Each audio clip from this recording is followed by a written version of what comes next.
신앙의 성숙을 위하여 어떻게 할 것인가? 이 부분을 함께 나누도록 하겠습니다.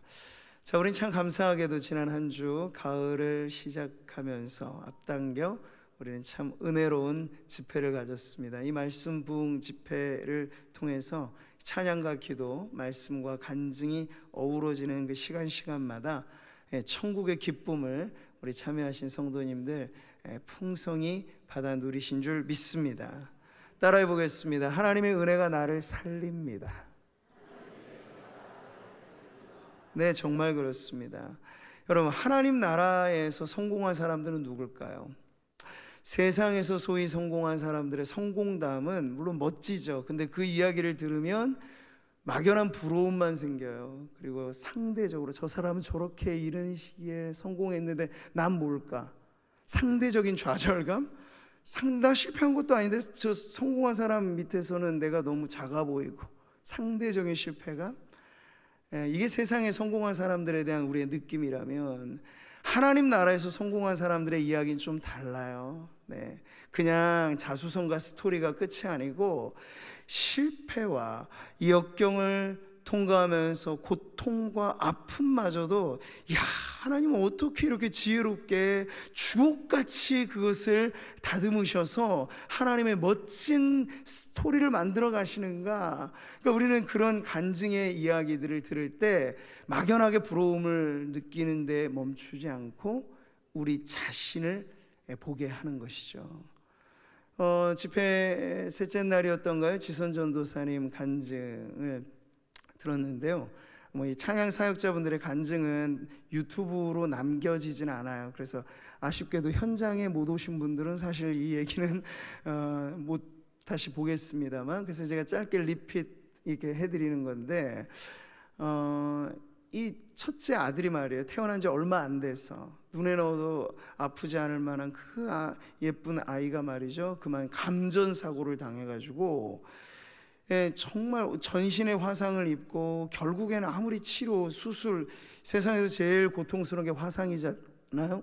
그래서 결국에는 그 어린 아이의 손가락 한 마디가 바스라졌대요. 뼈까지 해가지고. 그래서 그 잘 없어져 버린 손마디가 평생에 사실은 그 장애가 되는 것이죠. 이게 얼마나 사실 고통스럽겠습니까? 그런데 놀랍게도 하나님께서 이 아이의 다치고 고통스러운 그 병상의 치료에 그 많은 고통의 시간들이 하나님의 은혜로 이게 채워지다 보니까 이게 장애다, 그래서 슬프다, 이제 우리 어떻게 살까, 이게 아니고 오히려 하나님이 날 살리셨고 우리 아이가 이로 인하여 더 믿음으로 건강하게 성장하게 되었다라고 하는 멋진 간증, 하나님의 참 좋으신 역사를 드러내는 간증이 되었다고 하죠. 그러니까 손마디 하나를 잃어버렸지만 잃어버린 것에 비하면 얻은 것이 너무나 많다는 이야기를 들으면서 우리 성도님들 안에는 그런 생각이 드는 거죠. 나도 그런데. 정말 그러지 않았어요? 찾아보면 우리한테 세상 자랑할 만한 좋은 일들은 좀 없다 여겨질지 몰라도 다 한두 가지씩 갖고 계신 것들은 있어요. 그게 문제고, 그게 실패고, 그게 어려움이죠. 근데 여러분, 그게 하나님의 손에 들려지게 되면요, 성공담만이 아니고 나의 실패가 하나님의 은혜에 싸게 안에 싸매어져서 이게 바뀌어지다 보면은요, 또 다른 실패한 인생들에게 희망을 주는 하나님의 놀라운 역전의 스토리가 된다는 겁니다. 할렐루야. 이 집회를 마치고 제가 어떤 분 이야기를 들었어요. 그분이 이렇게 이야기하시더군요. 목사님, 제가 18년 전에 불의의 사고로 제 왼손 모든 마디가 다 끊겨져 나가는 끔찍한 사고를 당했습니다. 그때 나는 정말 죽는 줄 알았어. 근데 그 순간에 정말 대수술을 하는 시간마다 온 성도들이 나를 위해 부르짖어 기도해 주었습니다. 그때 이후로 나는 새 생명을 얻었습니다. 덤으로 얻어 사는 세상을 나는 지금 살고 있습니다 하여 매해마다 내가 손가락이 끊어져 갔던 그 고통이 아니라 그 이후에 새롭게 살게 된 날들을 제2의 생일 삼아서 나는 기억하며 하나님 앞에 감사하고 있습니다. 그 어린아이의 한마디 끊어진 그 손마디가 부끄러움이 아닌, 그리고 실패가 아닌 하나님이 내게 은혜를 베푸셨다는 간증이 된다면 내 많은 이 끊어진 손마디마디는 얼마나 더 큰 하나님의 이 역사를 간증하는 간증이 될까요? 하는 그런 용기를 얻으면서 이분이 정말 감격과 감동의 눈물을 흘리면서 내가 더 하나님의 영광 위에 살아야지 하는 그런 마음을 갖게 되셨다고 하더군요. 여러분, 그런데 한두 분만의 이야기가 아닐 겁니다. 오늘 여러분 안에도 찾아보면 있는 숨기고 싶은 우리의 이야기, 감추고 싶은 내 아픈 손가락, 부모에게는 자녀, 그리고 남편에게는 아내, 아내에게는 남편, 부부의 관계, 그리고 우리의 일하다가 성공한 이야기가 아니라 지금도 실패의 과정을 겪고 있는 여러분이시라면 그대로 내서 두어둬서는 여러분 그게 우리를 성숙하게 하는 것은 아닙니다만 이걸 어디로 가져오면 변화가 생길까요?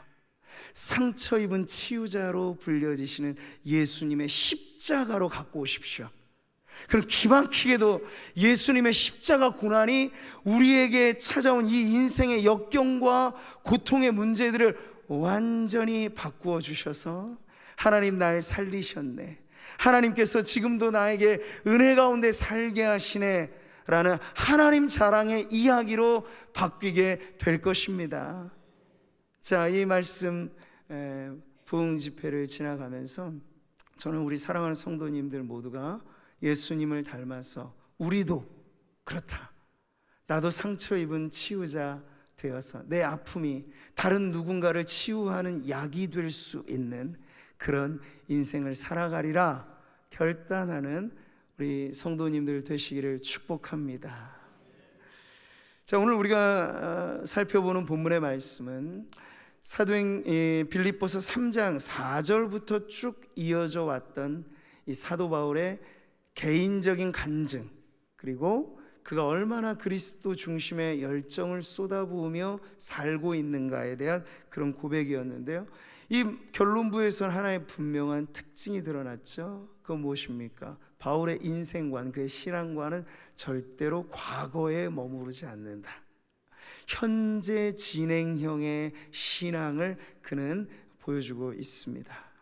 말하자면 그는 복음의 레이스를 달리는 현재 진행의 경주자라고 표현하면서 나는 달리고 또 달려갑니다 고백했죠. 이 말씀대로요, 내가 그리스도 예수께 잡힌바된 그것을 잡으려고 달려가노라. 하나님이 위에서 부르신 부름의 상을 위하여 달려가노라. 이 시제를 잘 보셔야 된다고 했어요. 달려갔었노라, 갔었었노라. 그게 아니고 지금 나는 달리고 있습니다. 그러니까 왕년의 스타는 하나님 나라에 별로 중요하지 않아요. 오늘 내가 하나님 앞에 어떻게 사느냐로 성도 자신의 삶을 입증하십시오. 하나님은 우리에게 그걸 원하시거든요. 그래서 바울은 언제나 표대의식이죠. 부름의 상을 조차 달려가노라 하는 그 말씀 이후에 이제 우리에게 찾아오는 이 메시지가 그렇게 우리도 복음의 경주자로 뛰어야 된다는 그러한 도전과 용기를 심어주는 것이죠.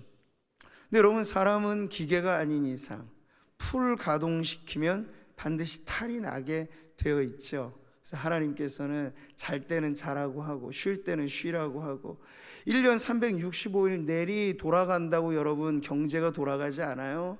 일주일에 하루는 안식의 날을 꼭 가지라는 것도 우리를 위한 하나님의 축복입니다. 근데 그렇게 현대인들이 살아가나요? 조바심에, 그리고 내가 쉬는 이 시간에도 나의 경쟁자는 일하고 있다 하면서 풀 가동하는 것이 습관이 되어져 버린 이 세상에 여러분 픽픽 쓰러지는 일들이 엄청나게 많이 일어나요. 이제 될 것 같은데 40, 50대에 무너져 버리는 인생들이 왜 생기냐면 인생 계획을 차근차근 밟아가지 않고 그냥 이렇게 하면 될 거라고 생각을 한 거죠. 근데 여러분, 신앙의 레이스를 달릴 때도 마찬가지로 그냥 무작정 달린다고 해서 다 되는 것 아니에요. 그러다가 제풀에 꺾여 넘어지게 되기도 하고, 한번 수렁에 빠지게 되면 헤어나오지 못하는 영적인 그러한 시험이 찾아오기도 하죠. 근데 그럴 때 바울은요, 어떻게 그가 옥중에서도 나는 달려가노라 말할 수 있었겠습니까? 바라봤던 거예요. 내가 멈춤 구간이라고 생각하는 사람들은 그렇게 보겠죠. 옥중에 갇힌 저 사람 뭘 하겠어. 근데 바울이 멋지게 말하잖아요. 나는 비록 내 한 몸 여기에 매어 있지만 복음은 매이지 않는다. 할렐루야.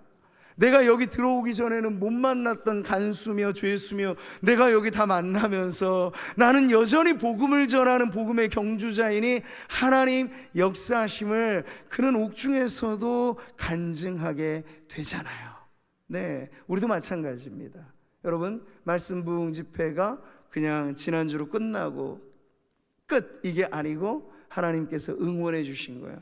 자, 멈추 있는 사람들이 있다면 다시 움직이라고, 머뭇거리고 있는 성도들이 있다면 표대를 향하여 달려가라고 하나님께서 응원하시면서, 지치고 힘든 성도 있다면 우리를 다시 일으켜 세워주시는 그리스도, 예수 그리스도를 바라볼 때 우리에게 새 힘이 넘쳐날 줄 믿습니다. 복음의 경주자된 우리 사랑하는 성도 여러분, 지치는 구간이 여러분에게 찾아올 때 눈을 들어 먼 하늘 그냥 바라보는 게 아니고 우리의 믿음의 눈을 들어 그리스도를 바라보십시오. 그러면 반드시 새 힘을 주실 겁니다. 같이 읽어보시죠. 오직 여호와를 앙망하는 자는 새 힘을 얻으리니 독수리의 날개치며 올라감 같을 것이요 다른 박질하여도 곤비하지 아니하겠고 걸어가도 피곤하지 아니하리로다. 아멘. 바로 이 힘의 능력이 여러분 모두에게 넘쳐나시기를 축복합니다. 그러니까 지금 빌립보서에서 우리는 경주자의 비유가 얼마나 생동감 있는 메시지인가 하는 걸 보여주죠. 그래서 신앙생활은 바로 이런 것이다 라고 하는 걸 보여줄 때 마치 고대 올림픽이나 현대 올림픽, 이 모든 것을 통틀어서 그 올림픽 선수로 발탁된 사람처럼 그렇게 살아가라는 거예요. 훈련 때든지 실전 때든지 언제나 목표가 뚜렷한 삶을 살라고 그렇게 말씀하시는 거죠. 그럼 여러분 여기서 분명하게 입장 정리를 하셔야 됩니다. 오늘 우리가 이 말씀을 계속 보면서 내가 누구인가라고 물을 때 나는 하나님의 나라의 선수급으로 발탁된 성도이다라고 하는 확신을 가지셔야지 구경꾼의 자리에 있으시면 안 돼요. 구경꾼의 자리. 물론 구경꾼도 한 몫은 합니다. 박수도 쳐주고 와 환호성도 쳐주고 선수 열심히 달릴 때 오징어 땅콩도 먹어가면서 쉬면서 즐기기도 하고, 이게 구경꾼의 특권이라면 특권인데, 여러분 한 가지 뚜렷한 차이, 선수하고는 전혀 같을 수 없는 체험이 있다는 얘기죠. 같은 경기를 관람하고 있어도 피지땀 흘려가면서 레이스를 달리는 경주자와 그 흥미진진하게 해설하고 열광하는 구경꾼하고는 전혀 다른 체험을 지금 하고 있는 거예요. 근데 하나님이 원하시는 건 성도들이 응원하고 박수 쳐주고 그러라고 해설하고 훈수 두면서 하라고 하시는 게 아니고, 당신이 직접 뛰십시오. 하나님의 나라를 위해서 주신 건강, 주신 은사, 주신 재능, 이거 어디다 쓰시겠습니까? 하나님 나라의 선수로 뛰십시오. 아멘이신가요?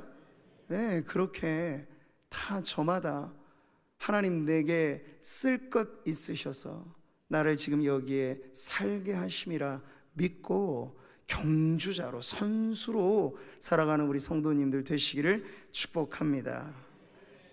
고린도전서 말씀 한 번 더 보시면요, 너희도 상을 받도록 이와 같이 다름질하라. 대표급의 선수들만 뛰겠다는 얘기 아니에요. 사도가 혼자 내가 여러분 짐을 다 지고 뛸 테니, 제가 목사이니까 여러분 성도님들 대신해서 뛸 테니 여러분은 저에게 박수만 쳐주십시오. 아니에요. 제가 원하는 건 오히려 여러분에게 박수를 쳐드리고 싶어요.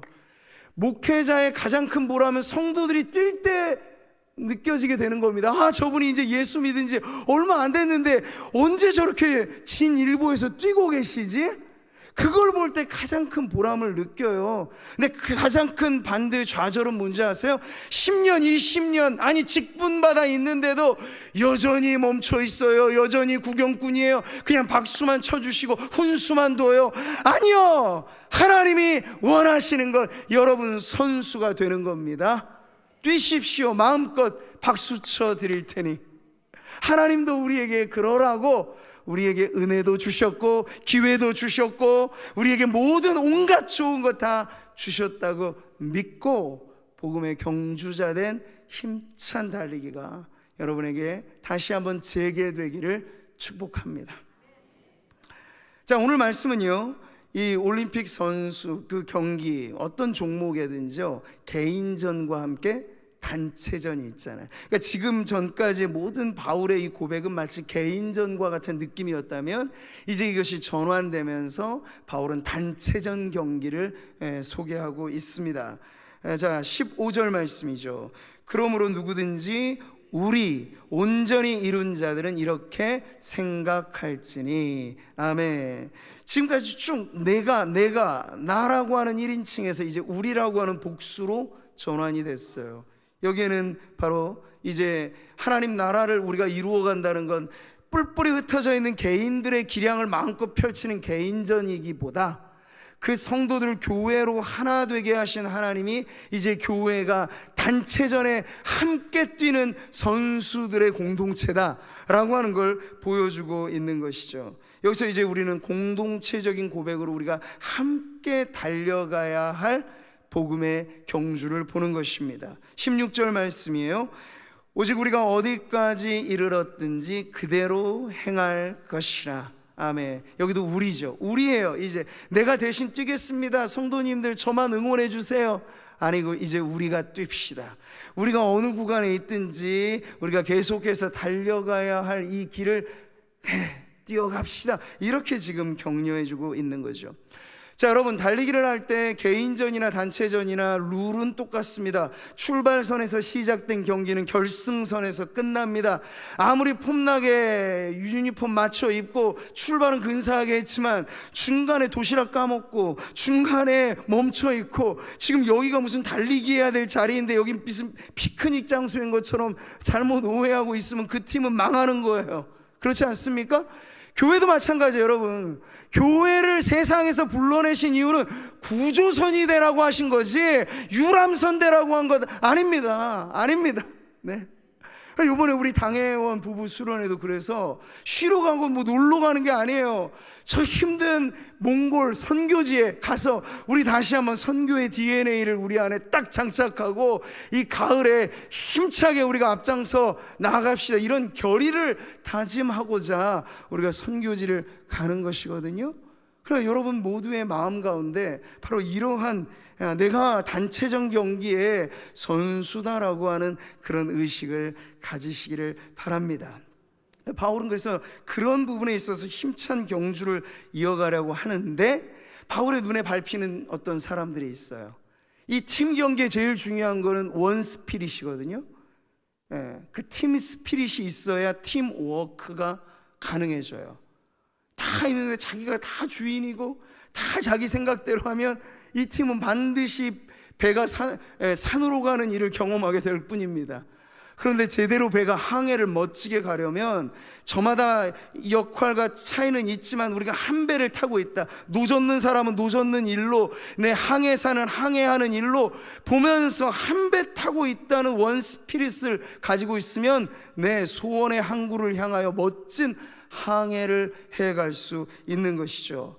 근데 바울의 눈에 밟힌 사람들은 누굴까요? 여기 스스로 생각하기를 나는 완전한 상태에 이르렀다, 온전히 나는 다 이루었다 자부하는 사람들이에요.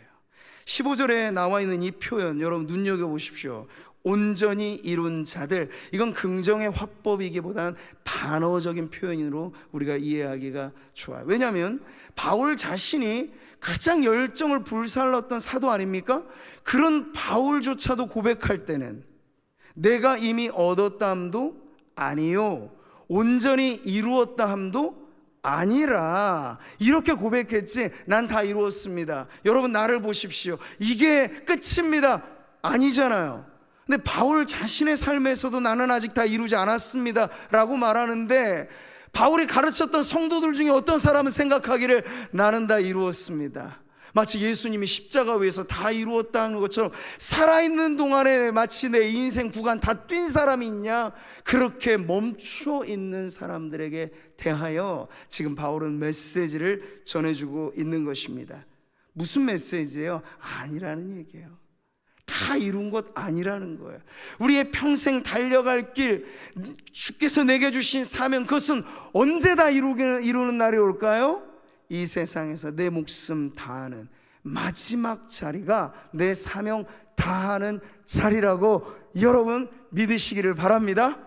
그럼 여기 계신 어느 누구도 제외 없어요. 네, 그리스도의 나라를 위하여 이 땅을 살아가는 성도라면 누구나가 현역이지.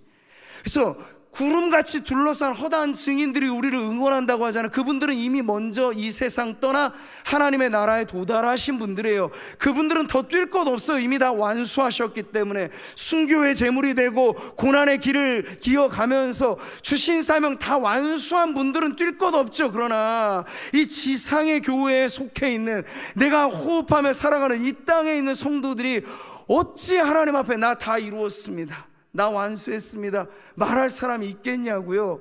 근데 그런 사람들이 있어서 바울이 지금 안타까워하는 마음으로 지금 이야기를 하는 겁니다. 여러분, 4인 1조로 구성된 릴레이 경주를 떠올려 보세요. 팀워크, 팀 스피릿이 매우 중요하죠. 그래서 1, 2번 선수가 열심히 달려줘가지고 그 팀이 지금 선두를 차지하고 있어요.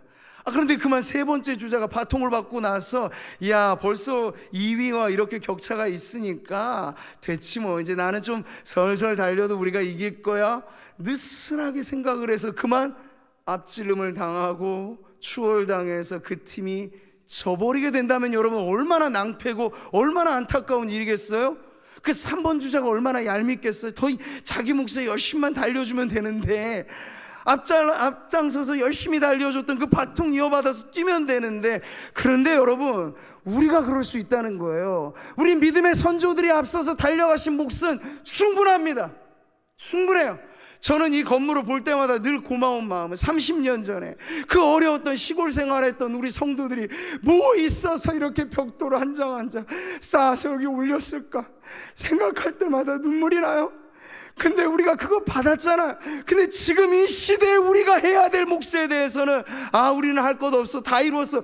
뭘 다 이루어요 여러분. 다음 세대가 이렇게 커가고 청년들이 뛸 곳이 필요한 이러한 때 30년 된 이 건물 그냥 우리가 고스란히 갖고 있는 것으로 만족 아니죠. 우리가 이제 바통 이어받은 이때 우리 몫에 지불해야 될 뭔가가 하나님 앞에 반드시 있을 텐데, 우리 다 이루었다고 생각하면 안 되고, 하나님, 이제 우리가 또 다른 100년을 향하여 달려가는 교회 아닙니까?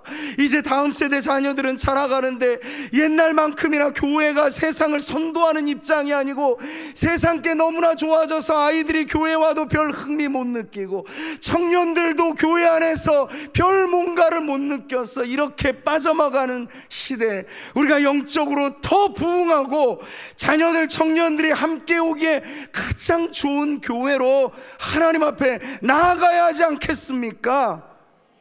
하는 그 마음을 누가 가져야 돼요? 1, 2번 주자가 아니고 이제 3번 주자예요. 제가 4대 위임 목사입니다. 4번 주자예요, 말하자면.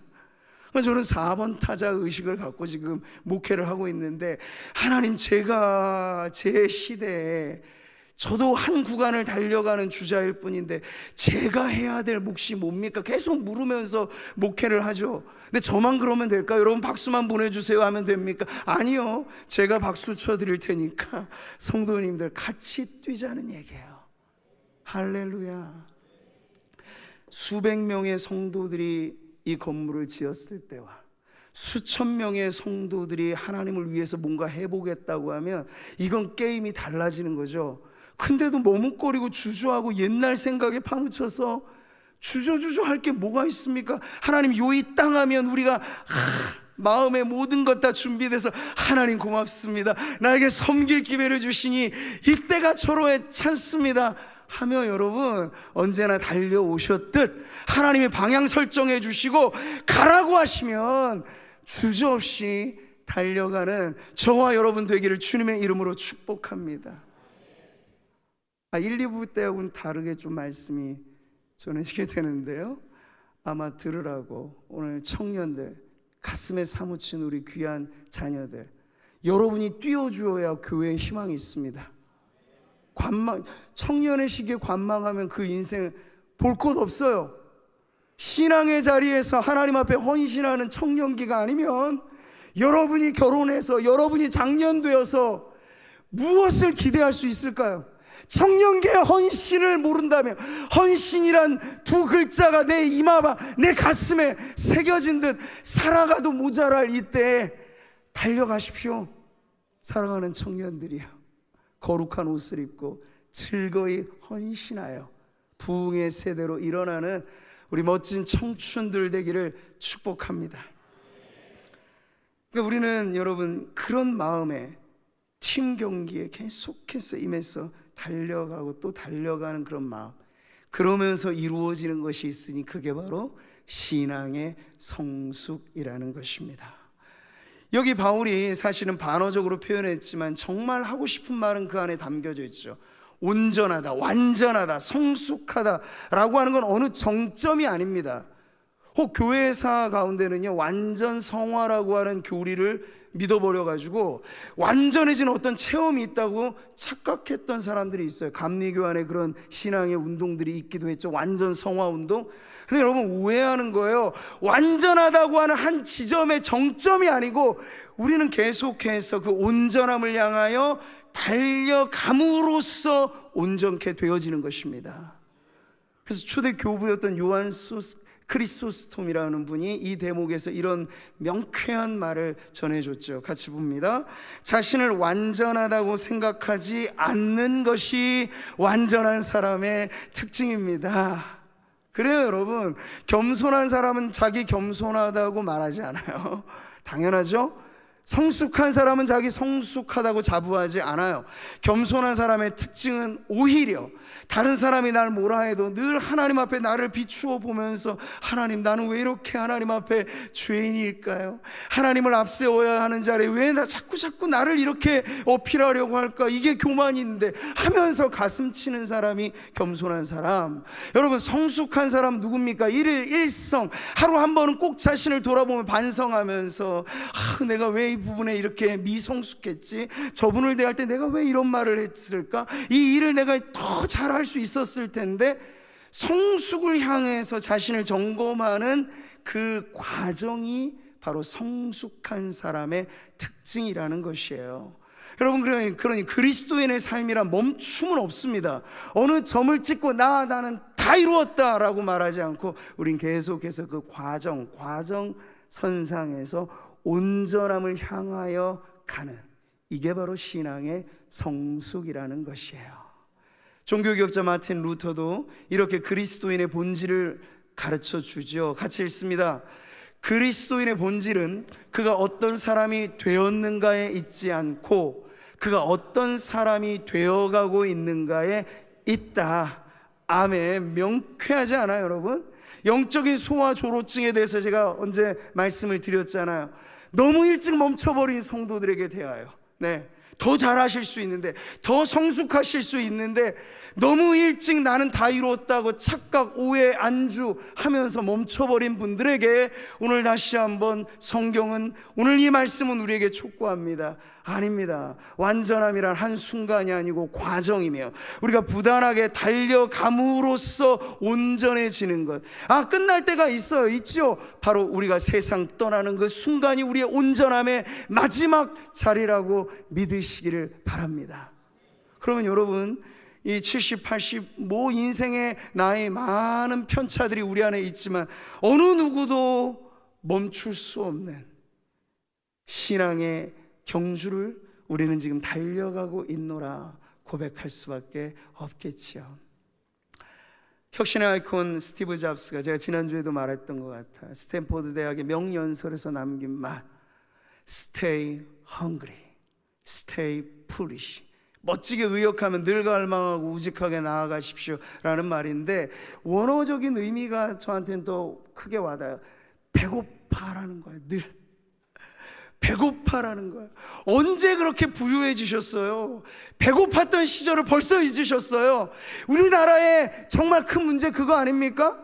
아니 3, 40년만 돌려봐도 지금 우리는 이 모든 것들이 상상할 수 없었던 거잖아요. 근데 언제 배불러졌어요? 그러니 지금 이 나라가 이렇게 난항을 겪고 있는 것이죠. 근데 계속해서 배고파하고, 나는 아직 모자라, 나 그래서 배워야 된다, 평생을 나는 배워야지, 늘 자신은 마치 어리석은 자이냐 여기며 살아갈 때 비로소 성숙이 있게 되는 거죠. 2002년 월드컵은 우리 축구 역사상 기록에 남을 만한 쾌거를 거두었죠. 사상 처음으로 16강에 진출했습니다. 야, 어떻게 우리 한국 축구가 그렇게 발전했을까? 이것만으로도 축배를 들며 파티할 만하잖아요. 근데 거장 히딩크는 말하기를 I'm still hungry, 나는 아직도 배가 고파요. 만약 16강 들어서서 이제 끝이야, 야 한국팀이 16강이 어디야, 이제 우리 더 이상 볼 것도 없어 하면 끝났을 거예요. 그런데 이 캡틴이 말이죠, 이 감독이 말이죠, 나 여전히 배고프다 하면서 선수들을 끌고 가니까 16강 넘어 8강, 8강 넘어 4강까지 가잖아요. 뛰자면 거기까지 갈 수 있는 팀인데 미리 만족하고 미리 멈춰버리면 어느 것도 경험할 수 없는 거죠. 여러분, 인생도 똑같지 않겠습니까? 하나님이 여러분에게 주신 기량이 어느 정도라고 생각했어요? 여러분의 뇌가 아인슈타인 같은 천재 과학자도 뇌 기능의 몇 % 못 돌리고 갔어요. 만약 여러분이 주님을 위하여 내 반짝거리는 머리 쓰겠다 하면 여러분 지금까지는 가동 안 됐던 뇌가 과동된다고 생각해 보세요. 여러분의 기량이 어디까지 발전할까요? 기대하시라, 개봉박도. 저는 성도들의 인생이 늘 그렇게 새로워지기를 축복합니다. 다 산 것처럼, 다 이룬 것처럼, 이미 끝난 것처럼 그렇게 하지 마시고, 하나님 내게 주신 이 모든 것들이 주님의 은혜 안에서 다시 새로워진다면, 하나님 내가 어디까지 달려갈 수 있는지는 주님만이 아십니다 하고 여러분 달려가는 경주자가 되시기를 축복합니다. 신앙의 성숙은 다름 아닌 그 사전의 안주와 안위를 지워버리고 언제나 배고픈 영적인 굶주림을 가지고 나아가는 길임을 믿으십시오. 의에 줄이고 목마른 자는 복이 있나니 그들이 배부를 것이며. 하나님의 축복받아 배부른 인생은 이게 역설 아닙니까? 배고픈 인생이래요. 줄이고 목마른 성도야말로 하나님의 공급하심의 영적인 은혜를 더 충만히 받아 누리게 될 것입니다. 자, 그러니 오늘도 우리가 예배하면서 스스로 질문하세요. 이 말씀 앞에 서서 내 영혼은 지금 어떠한 상태인가? 아니, 영혼의 성숙을 어떤 기준에서 척도로 맞출 수 있겠습니까? 직분이요? 여러분 섬기는 일이요? 사회적 커리어요? 영혼의 성숙은 그걸로 재어질 수 없어요. 그런데 상태를 점검하는 기준은 명확해요. 나 지금도 배고파하는가? 나 지금도 하나님의 은혜에 목말라 하는가? 나 지금도 그리스도 예수를 알기 위해선 내 모든 걸 쏟아부어도 난 아깝지 않아? 그런 마음인가? 이게 여러분 안에 여전하다면 여러분은 지금 퇴행해 가는 것이 아니라 전진 앞으로 성숙하여지는 여정을 걸어가고 있는 것입니다.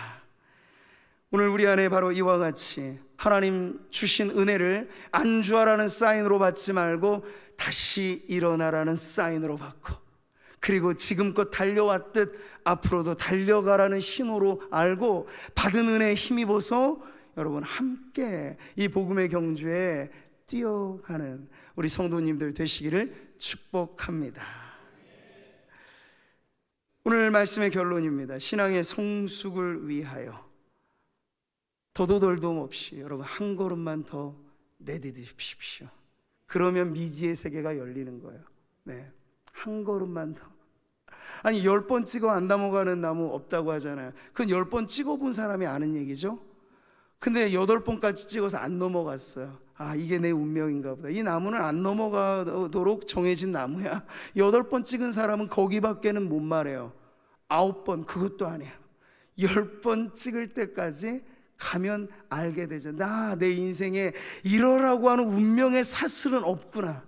내가 하나님의 영광을 위해서 뛰고자 하면 여러분 장애조차도 하나님의 영광을 빛내는 도구가 될 것입니다. 손가락 한마디 잃어버린 그 아들이 간증이 됐듯이, 모든 손마디가 끊어진 것이 오히려 하나님의 간증이 되듯이, 여러분이 잃어버린 게 손실이 아니고 하나님의 십자가, 그 예수의 사랑 안에 담금질되어 진다면 여러분 잃은 것 배로, 그 이상으로 하나님의 선하심을 내 삶을 통해 간증하게 될 것입니다. 그러니 그리스도를 알고 그리스도를 닮고 십자가 고난과 부활의 영광에 참여하는 그 길에 한 걸음씩만 더 내딛자 결단하며 나아가시기를 축복합니다. 요즘에 때가 많이 좋아서 코로나도 완화되고 이제 계절도 좋아지고 하니까 결혼 집례를 제가 많이 합니다. 결혼할 때 이제 딱 앞에 서 있는 신랑 신부한테 제가 물론 뭐 좋은 얘기 다 해주겠죠. 그런데 신신당부하는 얘기도 있어요. 자, 이제까지 신랑 신부 이 두 사람은 마치 꿈결같이 구름 위를 걷는 듯한 연애 시절을 지나왔을 겁니다. 그러나 지금부터 그 연애 시절은 끝났습니다. 이제 당신들, 여러분이 걸어갈 땅은 메마르고 건조한 땅, 이 메마른 땅을 이제 두 사람 손잡고 뚜벅뚜벅 걸어가야 될 현실판 부부의 세계가 열리게 될 겁니다. 연애 시절이야 이벤트면 족하겠지만 결혼 생활의 이벤트로 이어질 수는 없습니다. 민낯의 얼굴을 볼 것이고 감추려 했던 치부도 볼 것이고, 그러니 연애 시절보다 더한 사랑이 있어야 결혼은 유지됩니다. 제가 이거 알려주지 않으면 그냥 헛배만 부르게 만드는 거잖아요. 그래서 이거 꼭 알려줘. 그래서 서약 앞에 뒀을 때 명심하십시오. 이제 노빠꾸. 이 서약한 이후에 제2의 인생은 없어요. 그러니 엄숙하게 하나님 앞에, 무증인들 앞에 서약하라고 제가 아주 엄하게 얘기를 합니다. 그래도 요즘에 보세요. 얼마나 많은 사람들이 핑크빛 낭만만 가지고 마치 결혼이 끝인 양 생각하니까 정말 끝나잖아요. 끝인 양 생각하니까 무덤이 되잖아요. 근데 끝이 아니고 이제 우리 시작이야. 이제 우리 각자의 플레이에서 이제 우리 팀이 됐으니까 남편과 아내 우리가 한 팀을 이루어 이제 우리 부부라고 하는 이 신앙의 경주를 달려가야지. 2인 삼각 있잖아요. 발 묶어가지고 이렇게 뛰어가는 경주처럼 이제 당신과 나는 빼도 박도 못하고 한 몸 되어서 이제 가야 되니까 우리 새롭게 출발합시다. 이게 웨딩 마치의 의미예요. 결혼 행진은 그렇게 시작을 하는 것인데, 제가 왜 이 말씀을 결론으로 맺느냐, 청춘 남녀만 그런 게 아니고 교회는 누굽니까? 그리스도의 신부잖아요. 우리의 신랑 되신 예수 그리스도와 우리는 정말 감지덕지한 은혜로 그분이 우리를 신부로 맞아주셨어요. 그런데 성도 여러분, 결혼식장으로만 끝나는 신앙 생각하지 마십시오. 여기서부터가 시작입니다. 예수를 믿음은 새로운 시작이지 끝이 아니에요.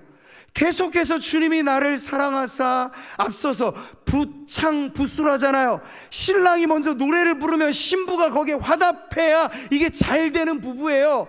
교회도 마찬가지죠. 사람의 소리가 메아리 친다고 될 게 안 되고, 교회는 언제나 신랑 대신 주님이 앞서 부르는 은혜의 노래, 복음의 노래, 말씀의 노래를 듣고 우리도 거기에 화답해서 순종의 노래, 결단의 노래, 헌신의 노래 부르면 그 교회가 잘 되는 교회입니다. 우리 구미 상무교회가 부창부수, 우리 신랑 대신 그리스도의 노래에 어울리는 아름다운 하모니로 우리도 맞장구 치며 그리스도의 고결함과 거룩함을 닮아가는 신부로 성숙한 자리, 그래서 몇몇 성도들만이 아니라 교회 간판 스타급의 누가 아니라 구미 상무교회를 이루고 있는 모든 성도들이 성숙한 성도가 되어서 우리 주님 기쁘시게 섬기는 사랑하는 모든 주의 백성들 되시기를 주님의 이름으로 축복합니다.